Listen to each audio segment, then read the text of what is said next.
Thank you to Shopify for sponsoring this video. Hello friends. It is that time of year again, and by that time of year I mean the time of year where we trick ourselves into believing that starting a new planner or a new bullet journal will magically make us have our you know what together for the new year.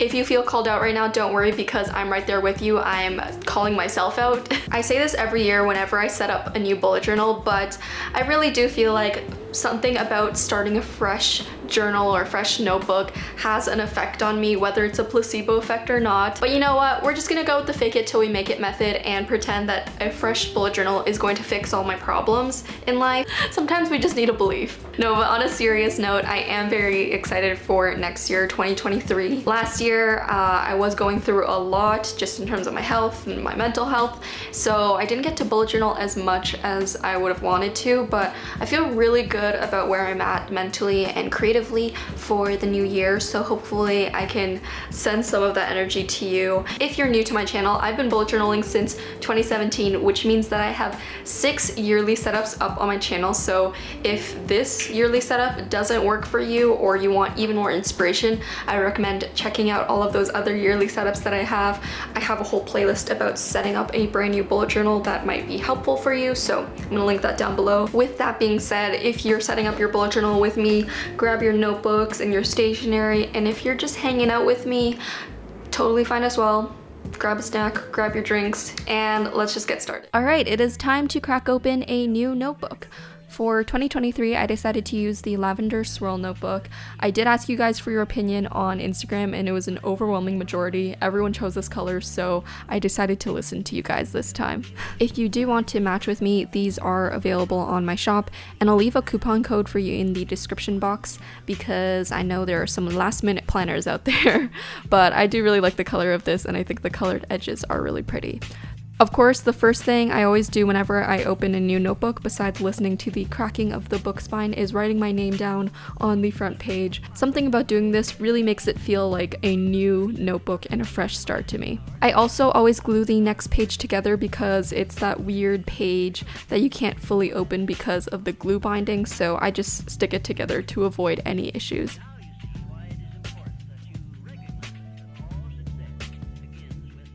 The first actual spread that I'm making is a 2023 title page, and the overall theme that I decided to go for this beginning of the year setup is actually inspired by the German Bauhaus art movement. Now, some of you guys might be wondering, Amanda, what is the Bauhaus art movement? Well, my dear friend, let me teach you. Yes, it is time for AmandaRachLee's mini art history class. Luckily, I actually did a project and presentation on this art movement in high school around 7 years ago, so I actually dug up my PowerPoint presentation to give you guys a quick rundown on Bauhaus and why I ended up choosing it for this year's theme. I promise it's kind of interesting, at least for me, so if you're not interested in art history, just stick it out for a little bit. So when you think of clean lines and geometric shapes in art, you probably think of a modern or contemporary minimal style, but these ideas have actually been around for almost 100 years and was popularized by the German Bauhaus School of Design from around 1919 to 1933, and it left one of the biggest stamps on art, architecture, and design in the 20th century, and it's also one of my personal favorite art movements.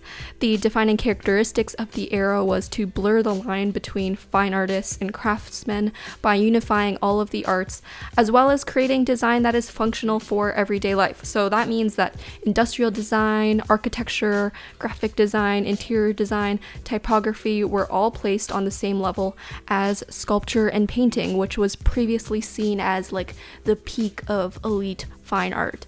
And like most art movements, this one was a reaction to the previous era, which was during the time of World War I. After Germany was defeated, censorship of the arts was abolished, which meant that artists who were previously suppressed abandoned the old traditional fine art education and experimented more.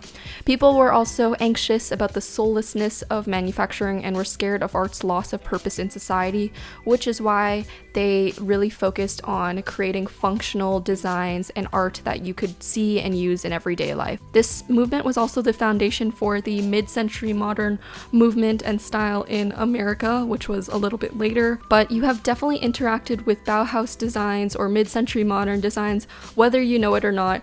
If you've ever seen chairs like these, or tables like these, or lamps like this, that all traces back to Bauhaus. Obviously, that was just a synopsis of the movement because I can't get into every detail without this video being way too long, even though personally, as an art history lover, I would love to do that. But I really do highly recommend you look up more about this movement and art history in general, because knowing things like this will honestly help you learn about the history of the world and notice things around you differently, like films and architecture and buildings and art. And it'll also help you get inspiration for your own art, like it has for my 2023 bullet journal setup. Besides me just wanting to do a mini art history lesson for you guys, there was a reason for me choosing this theme. I thought it was very applicable seeing as we are entering 2023, and it was kind of cool to me to do an homage to this movement since it was exactly 100 years ago in 1920s. And one of the reasons why I do love this movement is because the whole goal was to get rid of the elitist lines between artists and designers. And it's honestly the reason why you see such a strong connection between art and design 100 years later now. And that's something that I feel like I try to do with my channel and ShopAmandaRachLee products, so it really resonates with me, that connection between art and design and just making it more accessible to everyone. Also, this is just a side tangent, but I do think another reason why I've been taking a liking to mid-century modern and Bauhaus, especially more recently, is because I moved into my new apartment and I've been planning out how I want to decorate my place, which I will be making a video about eventually. And naturally, a lot of the styles and furniture that I have been looking at are definitely in the mid-century modern style, which all derives from Bauhaus. So, you know, it's just been seeping in my brain as I've been scrolling through furniture websites. Back to the cover page, you can see I've gone for a very geometric look, as well as using pretty basic colors, which are just the primary colors plus green and black. These were really common in Bauhaus art. And while this may look really complicated, I actually broke it down into pretty easy steps, so it was kind of simple to build up this cover page. I used the dot grid to split up the whole page into a large grid, and you'll see that each mini design is kind of contained within a square. So I think the squares were like 6 dot grid spaces by 6 dot grid spaces, and I really focused on creating a design within each square, whether that was dividing it in half or rounding the corners or filling it in with stripes. And the result was this really colorful but bold mismatched design. It definitely has mid-century modern vibes, and as you can see, I wrote out Tele 2023 in this simple lettering, and I just love the way this looks. A lot of my previous beginning of the year bullet journal setups were really simple and monochromatic, but I decided to go for the complete opposite this year to try something new. And I know this might not be for everyone, but again, if you are looking for a more minimal or simple design, I would look at my previous year setup videos, or you could change the color palette of this design to something more neutral and simple. Moving on to the left side of the spread, which is where I put my handy dandy grid spacing guide page. I always put it on the left side so that when I'm making a spread, I can easily lift the pages and peek at it when I need to reference it.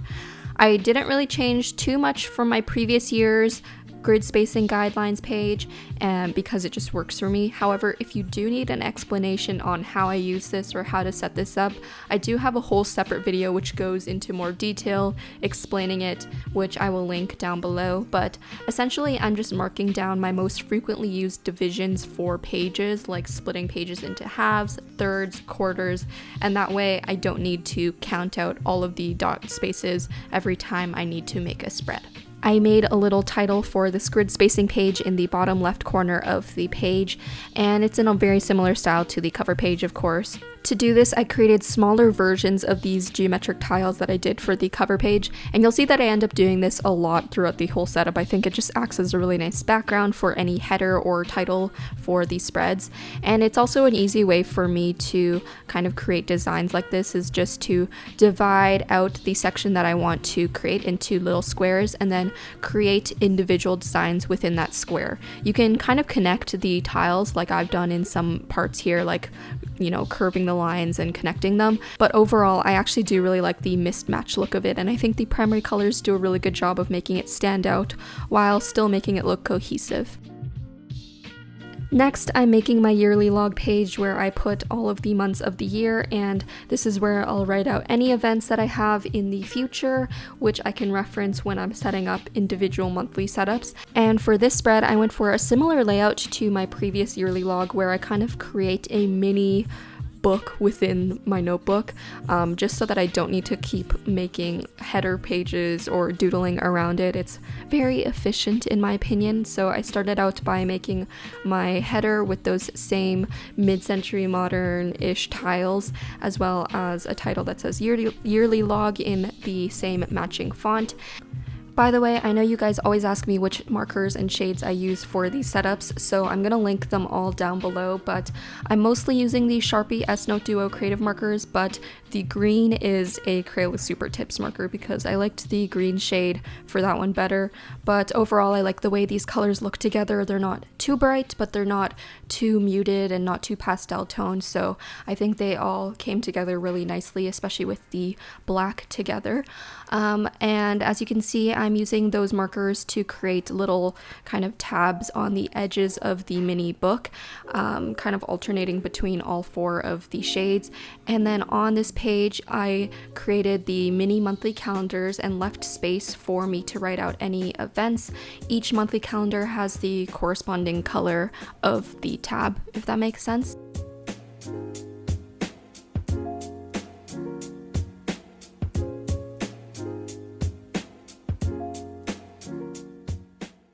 This part of the setup is always a little bit tedious with writing out all of the numbers, and I know there's stamps and stickers out there, but honestly I'm just kind of too lazy to look for them, so I just write out all the numbers and try my best not to mess it up like I did one year so that I don't have to fix it.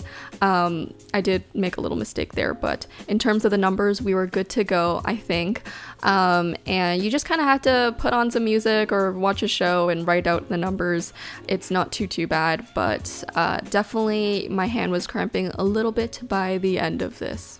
Then I flipped over the mini notebook page and did the same thing for the other side of the file folder Dutch door spread, whatever you want to call it, and just made sure that the tabs lined up so that no matter where you flipped, you know, it all aligned. I added a few final touches in the corners, and that was it for this yearly spread. A little bit different from last year's in that the calendar layout is horizontal, so that's why you see the rows of 3 versus me doing it vertically, but I still like the way this looks, and I think it's cute. Have you guys set your New Year's resolutions for 2023 yet? If any of you guys have been wanting to start a small business or a side hustle, maybe that's your New Year's resolution for 2023, then I definitely recommend Shopify, who is the lovely sponsor of today's video. If you guys didn't know, I've been using Shopify for the past 3 or 4 years to run my business, ShopAmandaRachLee, where I sell all of my stationery products, and it's been so amazing to grow the business, and Shopify has been right there with me throughout the entire journey. Shopify is an easy to use all-in-one e-commerce platform that's for anyone regardless of the size of your business, your technical abilities, or your expertise in marketing. They offer a ton of tools for anyone to start to grow and manage a business. And I can tell you guys firsthand that I had 0 experience in business when I first started ShopAmandaRachLee. I actually dropped out of business school, but I was able to figure everything out on my own. Shopify powers millions of businesses across 175 countries. I remember when I saw the list of some of the Shopify businesses, I was really surprised because there are some really big names on there. So I just thought it was really awesome that me as a small business and one person had the same resources and access that the bigger companies did. They're just really here to support entrepreneurs. I really do love and resonate with their mission to diversify the business world by adding more voices and reducing the barriers of entry. Because I know the world of business and entrepreneurship can seem a little scary and intimidating at first. Sometimes it feels like it's reserved for a specific type of people. I certainly felt that way, but I really do want there to be more women business owners, more POC business owners out there, and I really do feel that when I'm working with Shopify that's something that they're committed to. So that's really important to me as an Asian woman-owned business. So if you guys have been wanting to start that small business or side hustle for 2023, then you can try out Shopify at shopify.com/AmandaRachLee. The link is also going to be in the description. Speaking of ShopAmandaRachLee, this next spread that I'm making is a spread to help me plan out ShopAmandaRachLee for 2023. I wanted a space for me to spew out any ideas that I had for launches, upgrades, evolutions, different ideas for the branding, stuff like that, because I do have quite a lot of ideas and it's hard for me to narrow it down, but I think just spewing everything out is a good way for me to look and see what I really want to focus on, because sometimes I have this problem where I have so many ideas and then I get overwhelmed by all of the thoughts and ideas, so then I end up doing none of them. So I think seeing a whole list and then kind of choosing a couple and prioritizing will be really good for me. So as you can see, I'm creating a little header first with the mid-century modern tiles. I guess that's what I'm going to be calling it for the rest of this setup. And then underneath it, I have a column for launch ideas, and then I have a column for focus. So launch ideas will be more of like product ideas that I have, different things that I want to launch, and then focus, I guess that was the best way that I could name it, but that's more like ideas that I have for the general direction of the shop, maybe where I want to take it, what I want to do in terms of expanding it, hiring, stuff like that. And then on the other side of the spread, you can see that I'm creating sections for me to create a overall timeline of the year. This is something that I like to do at the beginning of the year, is just split off the year into quarters. So I have Q1, Q2, Q3, Q4, and then I'll generally pick and choose the things from the left side of the spread, like the launch ideas or the focus, and input them into the overall timeline of when I want to be doing those things. So for example, if I want to launch stickers, I will move that from the launch idea section into the timeline and decide whether I want to do that for Q1, 2, 3, or 4. And generally this gives me an overall timeline, and I need to be realistic about what I can do, because sometimes, again, I get a little bit overly ambitious and then I just get disappointed when I'm not able to do everything. So having an overview like this is really helpful for me. And I mean, I do think this could apply to you guys even if you don't have a shop or a small business. You can kind of do this for your general life and see overall of your timeline. Like maybe you want to focus on working out more for Q1 and stuff like that. So I think splitting up the year into quarters, it helps make goals more manageable. This is the perfect time to talk about goal setting, because I'm currently creating my 2023 goal setting page. So for this spread, I put the title in the center. I'm creating the same large tiles for a nice little background. I did realize midway through that some of these tiles look like a flag, like a flag for a country. I think it's because blue, red, and yellow are really common colors for flags. I think it's because when I was creating these tiles and using them for the background of a header, I couldn't use black in the squares because I was going to be using black for the text over top. But I really do think integrating the black within the design really does make it look more Bauhausy and bold. So maybe I'll go in and try to fix a couple of them, but overall I still like the way that it looks. But I think without the black, it does look a little bit more quirky instead of mid-century modern and Bauhaus. But anyway, for the center, I wrote out goals in this font, which actually is created by one of the Bauhaus founders, like a very similar font. So I thought that was just a cool nod to the design.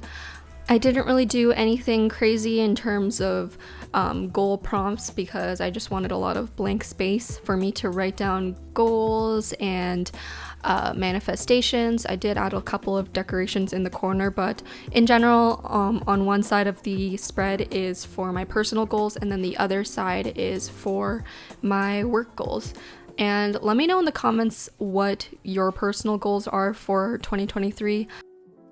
I'm mostly curious because I need some inspiration for my goals. Do you guys ever do that? Sometimes I'm like, I need some new goal ideas, and I look at what other people are doing and are ambitious about in their lives, and it gives me ideas for me, and I'm like, wow, that should be one of my goals. So let me know what you guys are aiming to do for 2023, and maybe we can hold each other accountable as well.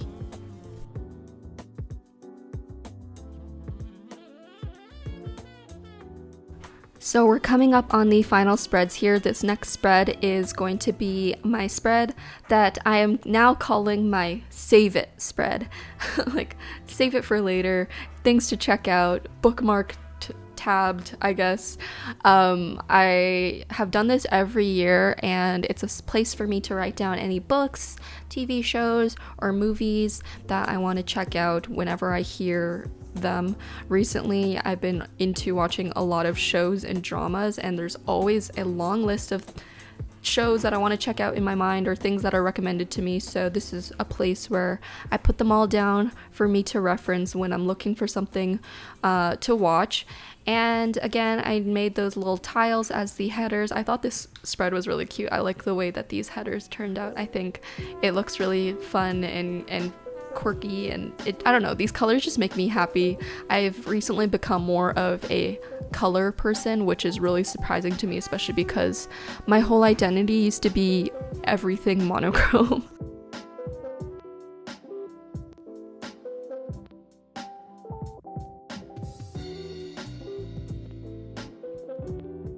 The last spread that I'm making is always my favorite spread to make and to look back on at the end of the year, and it's my 2023 highlights or my 2023 in photos spread. So for this one, I created a slight Dutch door because I wanted to put the title along the side edge like this.